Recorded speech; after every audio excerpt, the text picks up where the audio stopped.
समय की सबसे अजीब बात यह है कि वो हमेशा आगे ही चलता है जब तक कोई उससे पलट न दे।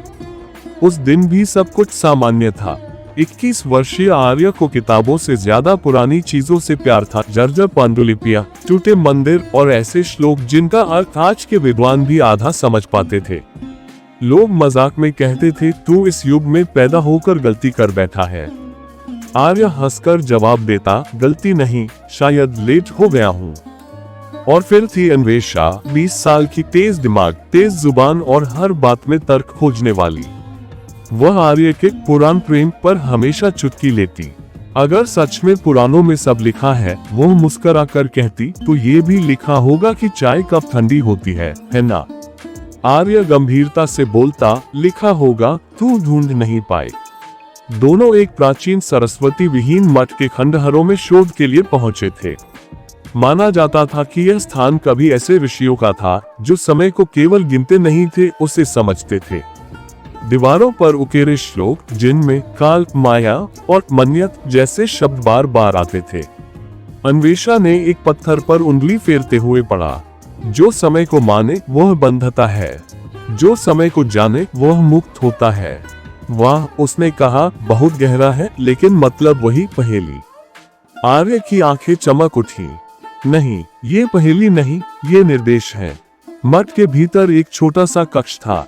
बीच में गोल पत्थर जिस पर अजीब सी रेखाएं बनी थी, जैसे सूर्य की किरणें, लेकिन उल्टी दिशा में। आर्य ने धीरे से पुराने ग्रंथ खोला और श्लोक पढ़ा। जैसे ही आखिरी शब्द बोला, पत्थर हल्का सा कांपा। अन्वेषा ने मजाक में कहा, अगर अभी टाइम ट्रैवल हो गया ना, तो मैं सबसे पहले पूछूंगी, वाईफाई कहाँ है? आर्य हंस भी नहीं पाया। हवा अचानक भारी हो गई। कक्ष की दीवारें जैसे सांस लेने लगी। और फिर अंधेरा। जब आंख खुली तो जमीन वही थी, लेकिन हवा अलग थी। शांत, बहुत शांत। दूर कहीं शंख की आवाज और पास में घोड़ों की टापें। अन्वेषा उठते ही बोली, आर्य, मुझे ये बताओ कि ये कोई लाइव एक्शन रोल प्ले है या हम सच में मुसीबत में हैं? आर्य ने चारों ओर देखा। कच्चे रास्ते, मिट्टी के घर और दूर एक विशाल मंदिर का निर्माण। उसने धीरे से कहा, अगर मैं गलत नहीं हूँ तो हम अब अपने समय में नहीं हैं। अन्वेषा ने गहरी सांस ली और फिर मुस्कुराई। तो ठीक है, कम से कम अब तेरे मजाक समझ में आने लगे हैं।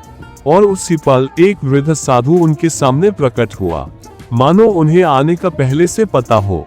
समय ने पहली बार अपनी चाल बदली थी, और ये तो बस शुरुआत थी।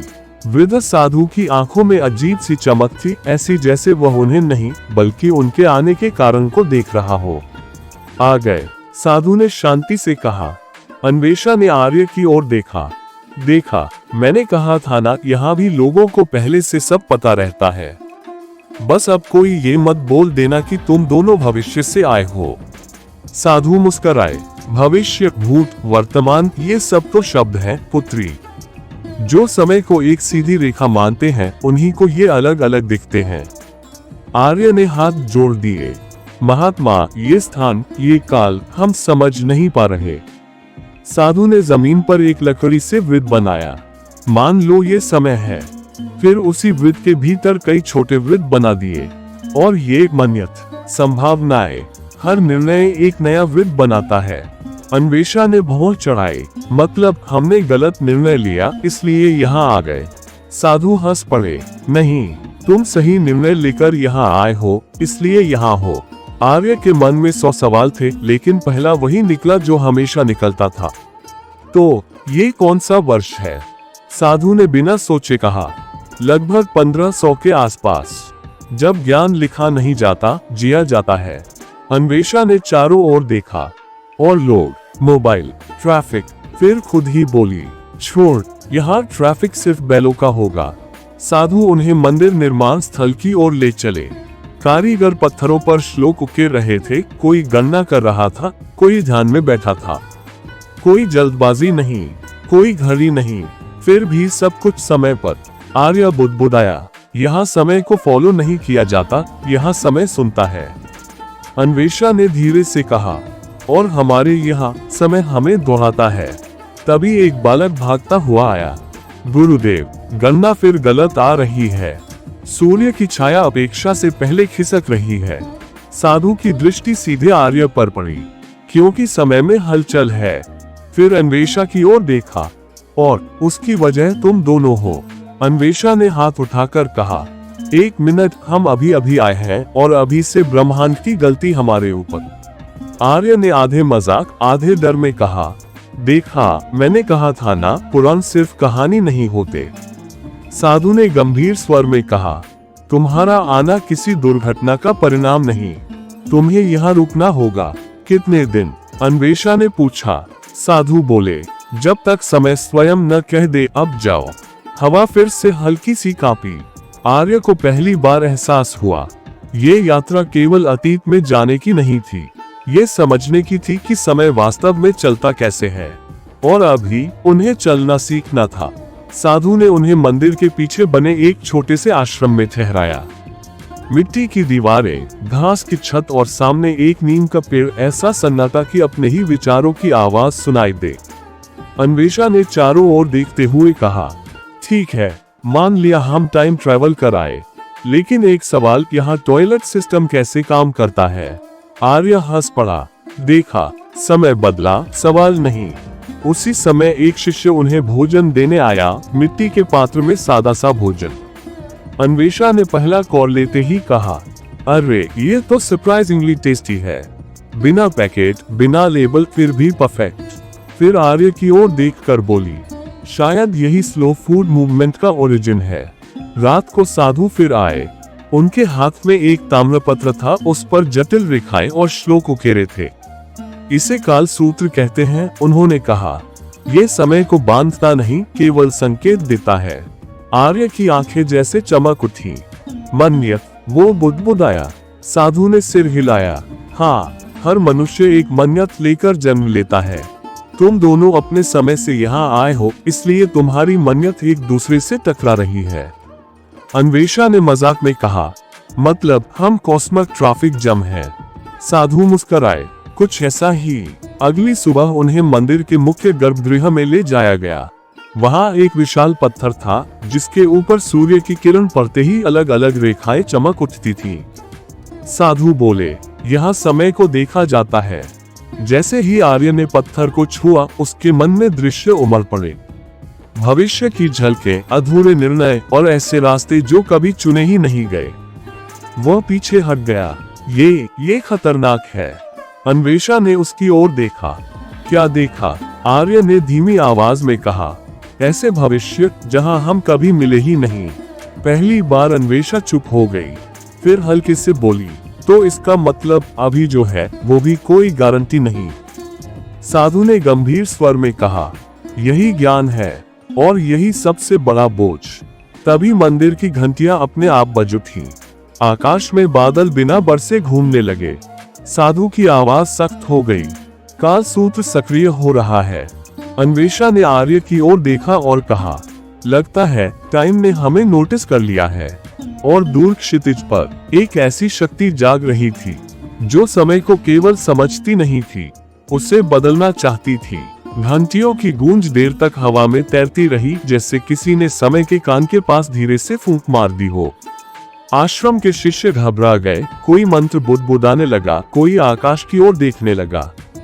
साधु ने आंखें बंद कर ली। काल को चिढ़ा गया है, उन्होंने कहा, और वह बिना उत्तर दिए नहीं रहता। अन्वेषा ने धीरे से आर्य के कान में कहा, देखा, मैंने कहा था ना, हमें बस चाय पीकर लौट जाना चाहिए था। आर्य ने आधी मुस्कान के साथ जवाब दिया, और इतिहास की सबसे बड़ी खोज मिस कर देते। उसी क्षण मंदिर के पत्थर पर बनी रेखाएं उल्टी दिशा में घूमने लगीं। सूर्य की किरणें जैसे ठिठक गई हों। एक पल के लिए ऐसा लगा दिन और रात बहस कर रहे हों कि किसे आगे जाना है। साधु ने ताम्रपत्र जमीन पर रखा। आज से तुम्हें केवल दर्शक नहीं रहना होगा, उन्होंने कहा। काल सूत्र ने तुम्हें चुन लिया है। अन्वेषा ने आंखें फैलाकर पूछा, चुना किस काम के लिए? क्योंकि अगर ये कोई बिना सैलरी वाली इंटर्नशिप है तो हास्य भी रक्षा करता है, साधु ने शांत स्वर में कहा। डर को बांध देता है। उन्हें मंदिर के नीचे बने एक गुप्त कक्ष में ले जाया गया। वहां दीवारों पर अलग अलग युगों के चिन्ह थे, कुछ जाने पहचाने, कुछ अजीब। साधु बोले, यहाँ समय सीधा नहीं बहता, यहाँ मन्यत आपस में बात करते हैं। आर्य ने एक चिन्ह की ओर इशारा किया। ये तो भविष्य का प्रतीक है। साधु ने उसकी ओर देखा, और भविष्य हमेशा सुनता है कि अतीत क्या कर रहा है। तभी हवा ठंडी हो गई। कक्ष के बीचों बीच छाया सघन होने लगी, मानो किसी ने अंधकार को आकार देना शुरू कर दिया हो। अन्वेषा ने पीछे हटते हुए कहा, प्लीज बताओ कि यह कोई विजुअल इफेक्ट नहीं है। छाया से एक भारी आवाज निकली, समय मेरा मार्ग है और तुम मेरी बाधा। आर्य का गला सूख गया।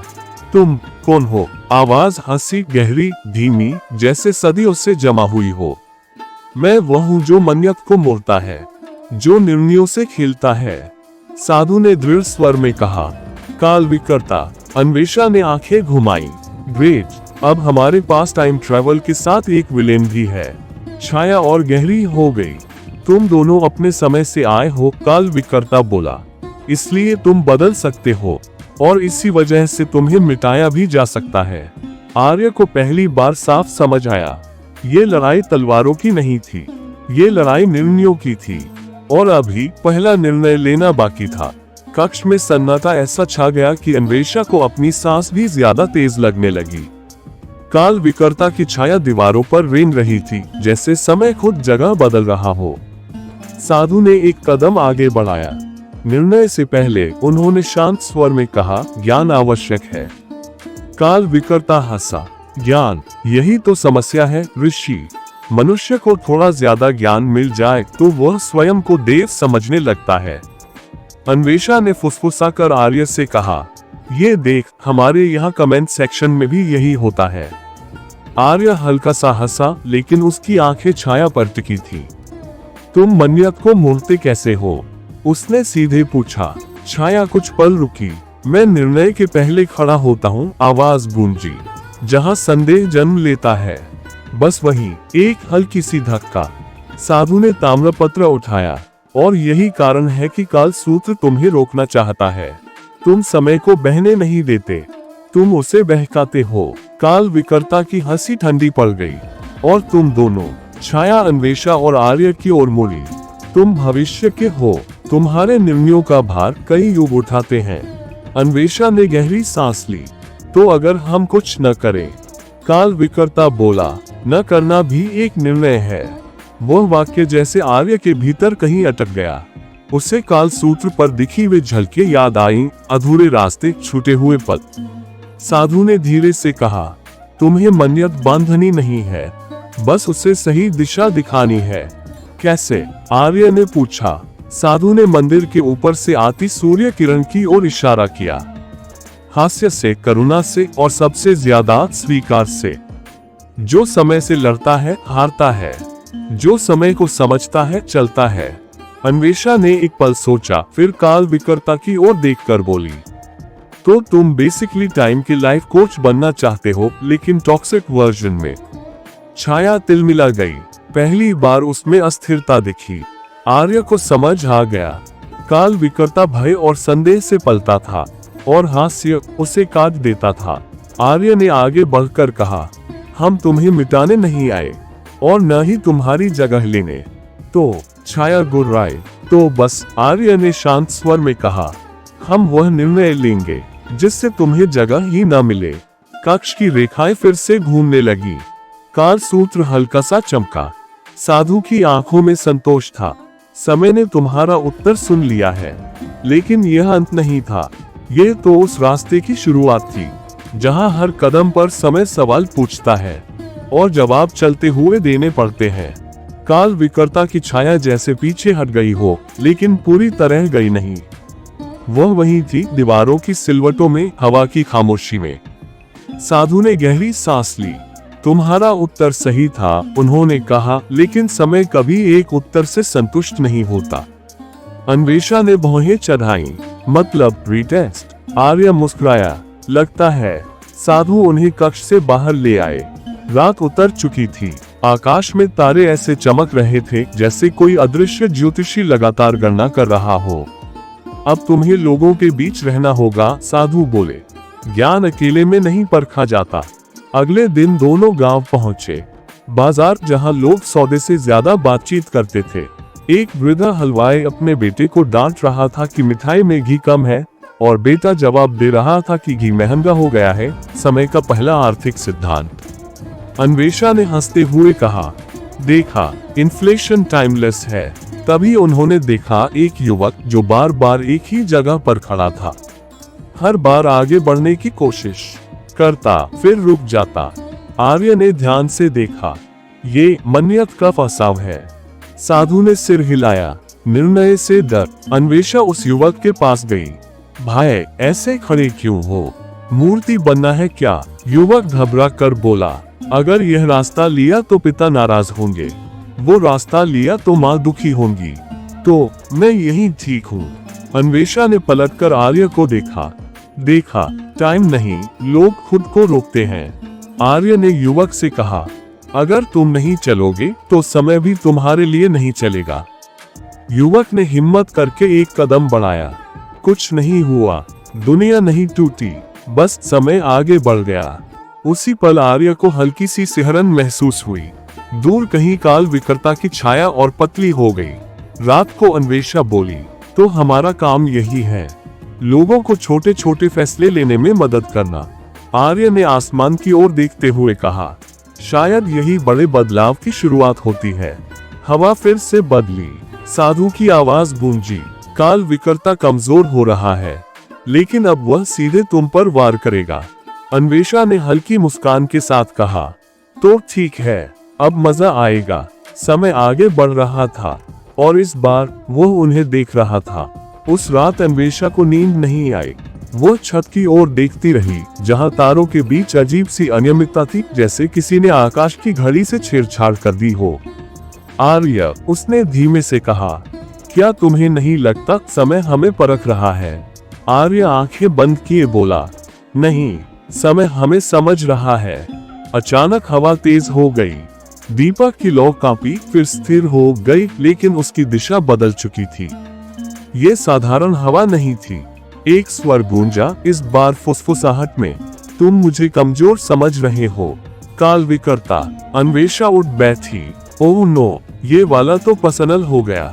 आर्य ने तुरंत ताम्रपत्र उठाया। उस पर बनी रेखाएं अब साफ दिख रही थी, जैसे वे किसी चयन की प्रतीक्षा कर रही हो। काल विकर्ता की छाया इस बार बिखरी हुई थी, अस्थिर। तुम दूसरों के निर्णयों में हस्तक्षेप कर रहे हो, वह बोला। यह अधिकार सिर्फ मेरा है। आर्य शांत स्वर में बोला, नहीं, हम बस उन्हें डर से बाहर निकाल रहे हैं।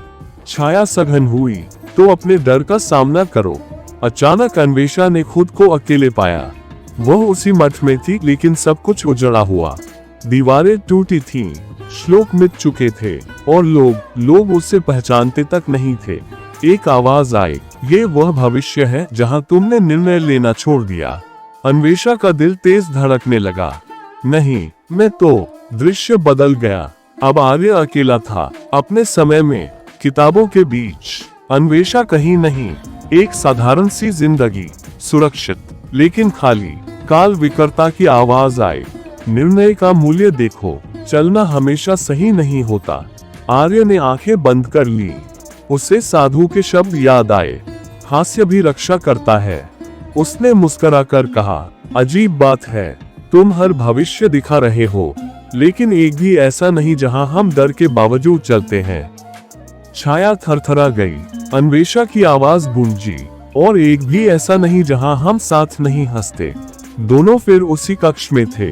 काल विकर्ता पीछे हट रहा था, पहली बार सच में। साधु प्रकट हुए। तुमने अपना डर देखा और उससे निर्णय नहीं बनाने दिया। काल सूत्र तेजी से चमका। समय फिर से बहने लगा, साफ, स्थिर। लेकिन साधु की आवाज गंभीर थी। यह अंतिम परीक्षा नहीं थी। अन्वेषा ने गहरी सांस ली। तो अगली क्या है? साधु बोले, अब तुम्हें अपने ही समय के भविष्य को चुनना होगा। और उस वाक्य के साथ समय ने एक नया प्रश्न उनके सामने रख दिया। साधु उन्हें फिर उसी खुले आकाश के नीचे ले आए, जहां तारे अब भी चमक रहे थे, लेकिन इस बार उनकी रोशनी अलग लग रही थी, जैसे वे केवल प्रकाश नहीं, प्रश्न गिरा रहे हों। अपने समय का भविष्य चुनना, अन्वेषा ने धीरे कहा। सुनने में बहुत बड़ा लग रहा है, साधु ने शांति से उत्तर दिया, क्योंकि वह बड़ा नहीं, अनंत है। काल सूत्र उनके बीच हवा में तैरने लगा। उस पर रेखाएं अब स्थिर नहीं थी, वे जीवित थीं। हर रेखा एक संभावित भविष्य, कुछ उज्जले, कुछ धुंधले, कुछ डरावने।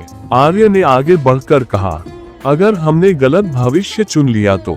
साधु मुस्कुराए, तब भी समय रुकेगा नहीं, गलती भी उसी का हिस्सा है।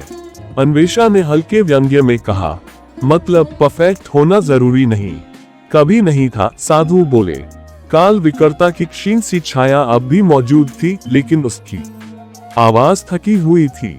अगर तुम लौट गए, उसने कहा, तो लोग फिर डरेंगे, फिर टालेंगे, फिर मैं लौट आऊंगा। आर्य ने शांत स्वर में कहा, और अगर हम यहीं रुक गए तो समय ठहर जाएगा। अन्वेषा ने आर्य की ओर देखा, पहली बार बिना मजाक के।